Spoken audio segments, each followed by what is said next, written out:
Hello, I'm in a 2012 GMC Acadia, and today I'm going to show you how to open the hood. So first, from the driver's side, we'll find this little lever we'll pull. That releases the safety that keeps the hood closed. If there's no tension at all here, double check this cable's attached. If that's not attached, you might need to address that. But now you should see the hood slightly loose. So you can fit your fingers in here. And then from here, there's a lever right here, so I'm going to push and lift. So push and lift. It's got this nice hydraulic that's holding it up. This is that lever I was pushing over. So double check nothing's bent or broken, no debris in here that needs cleaned up. If it's sticking quite a bit, maybe some WD-40 to loosen this. And then that's where it was hooked onto here.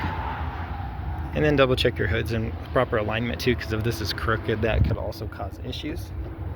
But I hope this was helpful. Hope you have a wonderful day.